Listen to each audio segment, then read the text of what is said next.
Vamos a seguir hablando sobre el tema que nos toca, avance y conquista, y avanzar, conquistar. Pero tened cuidado, por favor. El título de hoy, o el subtítulo de hoy, es que tu marca sea legítima. Y vos estás hoy por comenzar una nueva etapa. A partir de hoy empieza una nueva dimensión. Va a suceder algo diferente a partir de ahora, porque no todos los momentos son iguales. Y Dios nos quiere poner en nuevas etapas y nuevas dimensiones. Mirá lo que dice Josué capítulo 7, versículo 1, y después del 6 al 13 vamos a leer. Y te quiero invitar a pensar que este mensaje puede cambiar tu vida y también va a iniciar una nueva historia en tu vida. Dice el versículo 1, en el capítulo 7, pero, y ya no me gustó cómo empezó el texto. ¿Por qué pero? El pero por lo anterior, si antes era todo lindo, hermoso. ¿Y qué era lo anterior? La conquista de Jericó. ¿Te acordás? El pueblo de Israel celebró con júbilo la conquista de Jericó. Israel pulverizó a Jericó, tuvo una gran victoria, pero, ¿por qué pero? Los hijos de Israel cometieron una prevaricación, es decir, faltaron a la obediencia, a un mandamiento de Dios, faltaron al deber, faltaron a lo que tendrían que haber tomado en cuenta con mucha seriedad, pero no tomaron en cuenta. En cuanto al anatema, en relación al pecado, en relación a la maldición, en relación a lo que podía afectar tu vida para mal, el pueblo de Israel directamente no lo tomó en cuenta y quedó ligado con la maldición. Porque Acán, ¿quién es este Acán? Miren, era un ignoto personaje, desconocido, pero ahora se hace conocido por todos nosotros.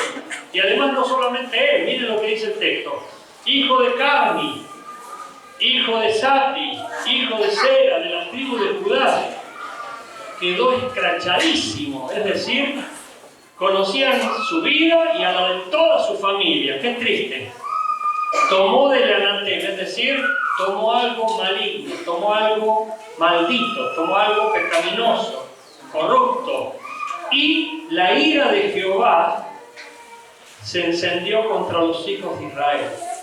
Un hombre desató la ira de Dios principalmente y afectó a todo un pueblo, a toda una nación. Y miren lo que dice el versículo 2 luego. Después Josué envió hombres desde Jericó a Jai, que estaba junto a Bet-Aven, hacia el oriente de Betel, y les habló diciendo, subid y reconoced la tierra, y ellos subieron y reconocieron a Jai. No sé si te das cuenta, pero hay un gran abismo entre el versículo 1 y el versículo 2. El versículo 1 es una revelación de Dios, revelada, registrada en la Biblia. Pero el versículo 2 es una acción común y corriente de Josué, siguiendo una tradición o siguiendo una costumbre, como diciendo, vencimos a Jericó, lo hicimos así, asá, por lo tanto vamos a vencer a Jai de la misma manera, porque él está repitiendo exactamente las mismas acciones que tuvo para vencer a Jericó. Pero acá le fallaron, aquí no funcionaron. ¿Por qué? Porque Jai los derrotó. Aquí hay una terrible derrota vergonzosa del pueblo de Israel. Como también puede ser el fracaso que a lo mejor están teniendo algunos que no logran sacar o salir a flote, no logran conquistas, no logran victorias, no logran salir de situaciones que son permanentemente críticas. Luego dice el versículo 6 al 13, entonces Josué rasgó sus vestidos. ¿Por qué? Porque había perdido. Y se postró en tierra sobre su rostro delante del arca de Jehová hasta caer la tarde. Él y los ancianos de Israel echaron polvo sobre sus cabezas. Están mal. Y Josué dijo, Señor Jehová, ¿por qué hiciste pasar este pueblo el Jordán para entregarnos en las manos de los amorreos, para que nos destruyan? Le está echando la culpa a Dios. Dios permitiese que nosotros hubiésemos quedado del otro lado del Jordán, o sea, hubiera sido lindo no haber venido, hubiera sido lindo no haber intentado conquistar a Jai, cuando sabíamos o no sabíamos que íbamos a perder tan mal. Cuando el pueblo de Israel perdió, que la quiero hacer corta, el pueblo de Israel perdió, fracasó. Él ya había triunfado con Jericó, habían destruido a esa ciudad amurallada, pero ahora se enfrentaban a Jai y se confiaron. Dijeron, es pan comido, Jai. Si conquistamos a Jericó, no vamos a conquistar a Jai. Vamos, y lo hagamos de la misma manera, pero perdieron. Y lo mismo pasa con mucha gente que se confía y cree que nosotros, porque triunfamos ayer, vamos a triunfar hoy. Mirá el primer título que te sugiero. La victoria de ayer ya pasó. Hoy hay un nuevo desafío. Por eso Pablo dice, olvidando ciertamente lo que queda atrás, prosigo a la meta. Sin embargo, hay personas que dicen, no, triunfé ayer, yo fui exitoso ayer, a mí me fue bien ayer, pero hoy estás ante un nuevo desafío y tenés que cuidarte, tenés que estar atento. Y aquí nosotros vemos una consecuencia terrible para el pueblo de Israel. Y mira, acá te quiero sugerir estos dos puntos para que veas la diferencia entre el versículo 1 y el versículo 2. El versículo 1 nos habla de pecado. El versículo 2 nos habla de proyectos. ¿Por qué? Porque dice el versículo 2 que Josué organizó la incursión de espías para ir e investigar a Jai. Lo mismo que hizo con Jericó. Envió a espías, traten de hacer una inteligencia de cuáles son sus defensas, cuáles son sus fortalezas, porque queremos conquistarlas. Pero Josué, antes de ir a Jericó, había invocado a Dios. Y aquí no lo está haciendo. Ese fue el gran error. Josué se confió, dijo, así como vencimos a Jericó, vamos a seguir venciendo. Y mucha gente cree que porque les va bien, le va a seguir yendo bien. Y porque vence, va a seguir venciendo. Y nosotros tenemos que estar todos los días buscando la presencia de Dios para recibir de Dios su poder y su bendición. Hay personas que se han olvidado de Dios, vos lo sabes bien. Hay personas a las cuales Dios extraña, vos lo sabes bien. Y el segundo versículo nos habla de proyecto. ¿Sabes cuál es la verdad de todo esto? Nadie se puede proyectar en pecado. Nadie puede pensar que le van a ir bien las cosas en pecado. Nadie puede ilusionarse diciendo voy a conquistar y voy a ser más que vencedor y me van a ir bien todas las cosas si hay pecado. Cuando hay pecado, hay maldición, hay muerte, hay fracaso y las vidas son arruinadas. Y detrás del pecado está Satanás, porque él vino a robar, a matar y destruir, está como olfateando el pecado. Y es atraído por el pecado porque el pecado le da la base legal al diablo para actuar y hacer lo que se le antoje, y Dios no mueve un dedo. Dios no puede intervenir. ¿Por qué? Porque hay pecado y Él tira su rostro para no ver. Porque ya nos dejó en su palabra todas las instrucciones para que nosotros vivamos en santidad. Pero aquí vemos a un pueblo que había pecado, pero no lo sabía. Porque era uno el que pecó. Era uno el que le abrió la puerta al diablo. Era uno el que dijo, esta es la mía, nadie me ve, hago lo que se me antoja. Pero Dios lo estaba viendo. Y a Dios no se le escapa nada. En segundo punto, la apariencia engaña mucho. Mira, a los ojos de todos nada había cambiado. Pero a los ojos de Dios algo estaba muy mal. Y era el pecado. ¿Qué quiere decir esto? Que nosotros podemos parecer hermosísimos, podemos parecer re virtuosos, podemos parecer excelentísimas personas, pero ¿qué ve Dios? ¿Qué ve Dios? Como dijo el pastor Paz una vez que nos visitó, caras veo, pero corazones no.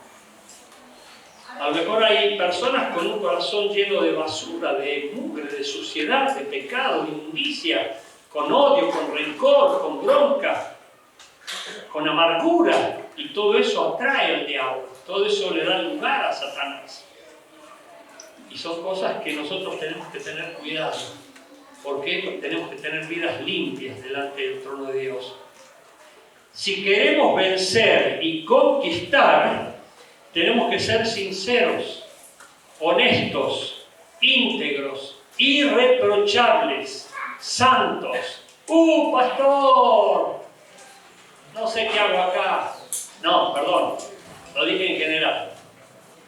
Pero más de uno se sintió identificado en el sentido de decir, a mí me falta un montón, pero vos sos sincero y reconoces tus debilidades, reconoces tus fallas, reconoces tus pecados, y Dios valora eso.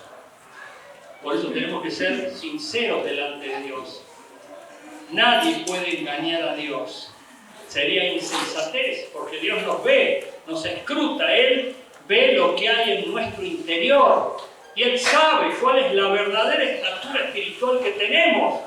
A lo mejor nos sentimos súper grandes, pero es basado en nuestro ego, en nuestro yo. Pero Dios nos ve diminutos, nos ve pequeñitos, y también así nos ve el diablo. Porque lo que ve Dios en secreto también lo ve el diablo, no te olvides. Y nosotros tenemos que ser personas libres de culpa, en el sentido que nos hemos arrepentido debidamente de nuestros pecados, porque los hemos reconocido. Y le hemos dicho a Dios, perdóname Dios, metí la pata, cometí un error, pequé, perdóname. Y si Dios ve sinceridad, dice la Biblia, y arrepentimiento, de parte de Dios vienen tiempos de refrigerio. Es decir, que vas a sentir una gloria y un deleite porque Él ya se ha arrepentido. Nosotros con mi esposa hace mucho tiempo recibimos a una persona que hacía 14 años que guardaba un pecado. Y era un conflicto familiar. Vino con su esposa y los dos eran perro y gato. Su casa era un infierno.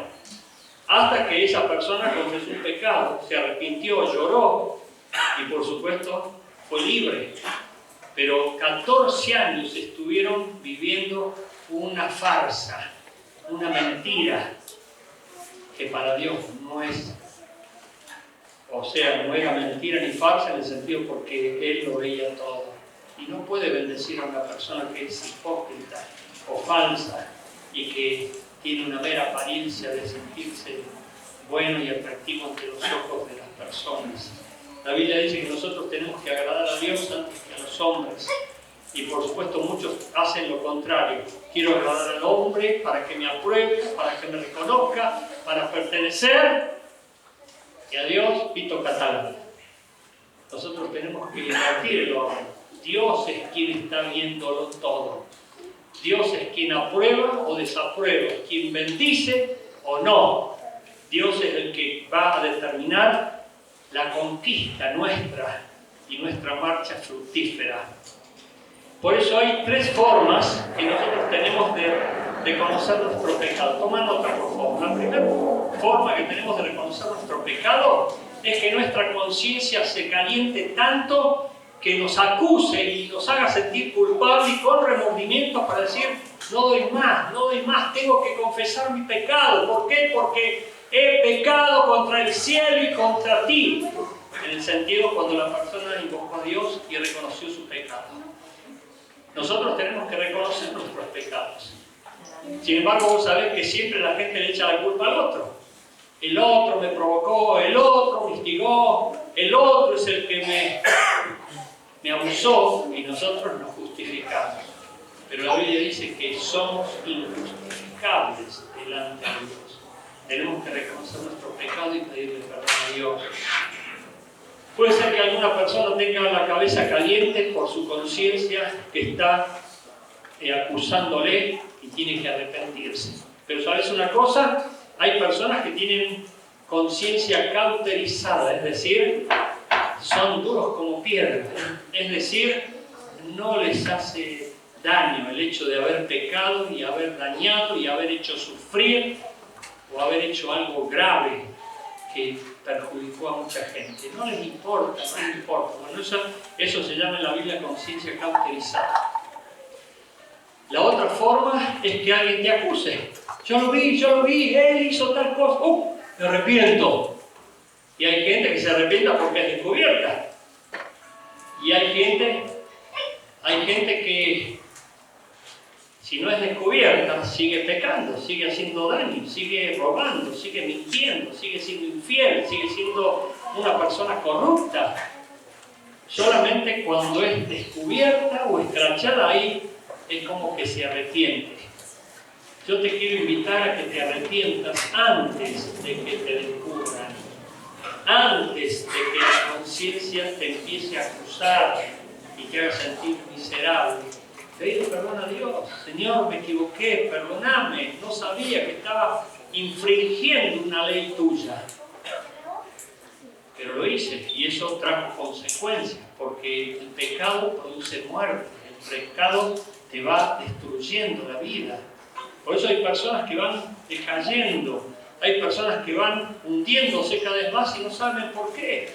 Me van mal, no duro en ningún trabajo, me echan, peleo, mi familia es una miseria, ya es la cuarta esposa que tengo, bueno, todo de mal en peor. Y a veces no saben de dónde vienen las consecuencias y es el pecado. Pero si vos reconoces que has hecho algo indebido, le pedís perdón a Dios, y dice la Biblia que de parte de Dios viene el tiempo de refrigerio, es decir, Dios te perdona si te has arrepentido con sinceridad.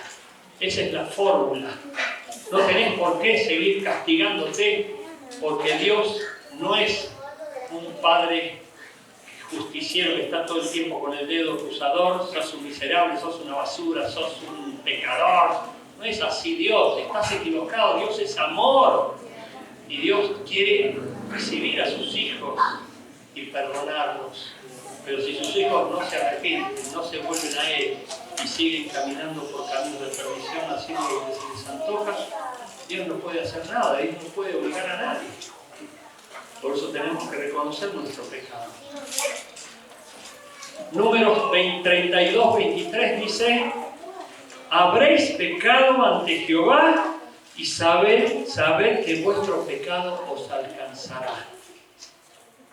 No podemos escapar del pecado. La única forma del remedio para el pecado la trajo Cristo. Cristo vino a morir por nuestros pecados. Y nosotros tenemos que reconocer su sacrificio y tenemos que validar su sacrificio, porque es el que nos salva la vida y hace que el pecado pierda su poder. Ya no va a matarnos eternamente, pero sí nos puede arruinar la vida si nosotros seguimos pecando deliberadamente. ¿Qué quiere decir esto? Que hay personas que saben que están pecando y no les importa, siguen pecando, siguen pecando, siguen pecando, y eso los va llevando al mismo infierno. Si están salvos porque han aceptado a Cristo, a lo mejor no van al infierno, porque la Biblia dice en 1 Corintios capítulo 3 que algunos son salvos como por fuego, pero que van a vivir una vida infernal por el pecado, no lo dudes, porque el pecado tiene consecuencias. 1 Timoteo capítulo 5 versículo 24 dice: los pecados de algunos hombres se hacen patentes antes que ellos vengan a juicio, mas a otros se les descubren después.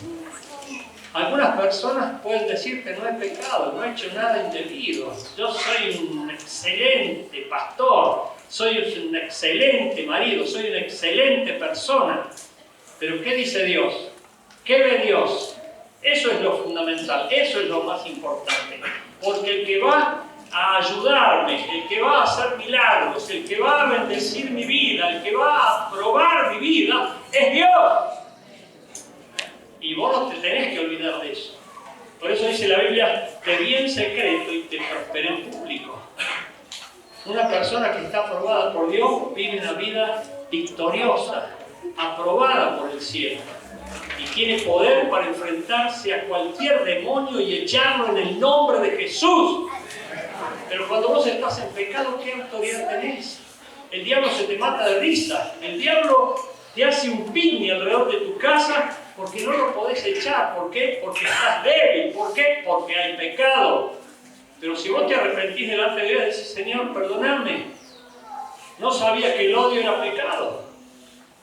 de parte de Dios es amor, no odio. El odio viene de parte del diablo. Perdóname Dios, no sabía que el odio era pecado. Bueno, ahora lo sabes. Por lo tanto, tenemos que vivir agradando a Dios. Lucas 12:2 dice: porque nada hay encubierto que no haya de descubrirse, ni oculto que no haya de saberse. Esto es como una relación de fornicación. ¿Qué es fornicación? La Biblia dice que ningún fornicario va a entrar al cielo. Es decir, la fornicación es tener relaciones prematrimoniales. Es decir, si no sos casado o casada, no tenés por qué tener relaciones sexuales porque es pecado. ¿Qué, pastor? ¿Y la cultura? Que todo el mundo hace eso y lo festeja y hasta se jactan de hacerlo. Pero es pecado. Es la ley de Dios. Dios la estableció. No, pastor, yo no he pecado, nosotros no pecamos, tenemos una relación santa. Y al poquito tiempo, sin estar casados, nos parece el bombón. ¿Y eso de dónde salió? El pecado. El pecado trae problemas, trae muerte, dice la Biblia. Tenemos que arrepentirnos del pecado. El hombre dice esa fe, no se me nota, pero Dios lo nota, Dios lo ve. Me acuerdo de un padre que vino a increparme una vez diciéndome: usted no le permite a los chicos que tengan relacionamiento, el chico tiene que tener un montón de experiencia antes de casarse. Ese chico es conocido por varios aquí en la iglesia, no viene a la iglesia y ya tiene 3 hijos de 3 chicas diferentes. Y se casó con otra mujer, mire el pechugo, se casó con otra mujer que a su vez tiene 2 hijos con otras personas. Y el papá que vino a increparme a decirme: ¿por qué no le permite a mi hijo tener relaciones liberales, de amor? No quiere saber nada con esa otra mujer que tiene 2 hijos de otro hombre. Porque el pecado trae consecuencias. El pecado genera desgracia, problemas. Tenemos que liberarnos del pecado arrepintiéndonos, pidiéndole perdón a Dios. Por eso hay personas que no se arrepienten, pecan deliberadamente y menosprecian la cruz de Cristo, menosprecian la sangre de Cristo, menosprecian la obra expiatoria de Cristo. 3. Todo lo que hacemos tiene consecuencias. Hay personas que solamente se arrepientan porque han sido descubiertas. Mirá lo que dice ahora el texto de Josué, capítulo 7, del versículo 10 al 12. Es muy importante, muy ilustrativo. Mirá lo que dice. Y Jehová le dijo a Josué: levántate, ¿por qué te postras así sobre tu rostro? Porque Josué quedó mal, quedó impactado, porque habían fracasado. Y miren lo que dice aquí. Israel ha pecado y aún han quebrantado mi pacto que yo les mandé. Y también han tomado del anatema, es decir, han tomado de las cosas malditas. Y hasta han hurtado, han mentido y aún lo han guardado entre sus enseres. Por esto, los hijos de Israel no podrán hacer frente a sus enemigos. Es decir, los demonios se van a hacer un picnic con vos y en tu casa. Pero si te arrepentís, Dios abre el cielo y Dios empieza a derramar su misericordia para ayudarte porque has hecho lo correcto. Sino que delante de sus enemigos volverán la espalda por cuanto han venido a ser anatema. Ni estaré más con vosotros si no destruyereis al del anatema en medio de vosotros. Por supuesto, nosotros no tenemos que hacer esto, no podemos hacer esto, pero sí confrontar a la persona que está en pecado, diciéndole: discúlpame, pero por favor no sigas haciendo eso porque es pecado. Y el pecado trae consecuencias, trae maldición, trae desgracia. Ay, pastor, pero se va a ofender. Que se ofenda. Es el precio que tenemos que pagar. Nosotros tenemos que poner límites y plantarnos con la bandera del Evangelio de Jesucristo. Porque si no, vos permitís que el pecado siga, y después no te podés quejar ni echarle la culpa a Dios. ¿Por qué no soy bendecido? ¿Por qué mi vida no sale del pozo? ¿Por qué no puedo tener victoria? Ahí está la razón, el pecado. Por eso nosotros tenemos que arrepentirnos de nuestros pecados permanentemente. Miren lo que dice aquí. Las consecuencias del pecado afectan a toda la familia. Acá fue una sola persona, pero involucró a toda su casa. Miren lo que dice el versículo 24 del capítulo 7. Entonces Josué y todo Israel con él, miren, y todo Israel con él, tomaron a Acán, hijo de Zera, el dinero, el manto, el lingote de oro, sus hijos, sus hijas, sus bueyes, sus asnos, sus ovejas, su tienda y todo cuanto tenía. Y lo llevaron todo al valle de Acor. Y ustedes saben que la justicia de aquel entonces era apedreo. Y mataron a todas esas personas. Pero acá hay una gran enseñanza espiritual. Aquí en esta ciudad hay una inmobiliaria que se llama Oikos. La palabra oikos en griego significa casa. También de ahí viene la palabra oikodomeo, que significa administrador de la casa. De ahí se deriva la palabra mayordomía también. Pero ¿qué quiero decirte con esto? Que cuando llamó Josué a toda la casa de Acán, llamó a todos su oikos, es decir, en el oikos entraban todos, toda la parentela, porque la maldición afecta a todos. Y en el oikos del Antiguo Testamento estaban los siervos, toda la parentela y aún los animales.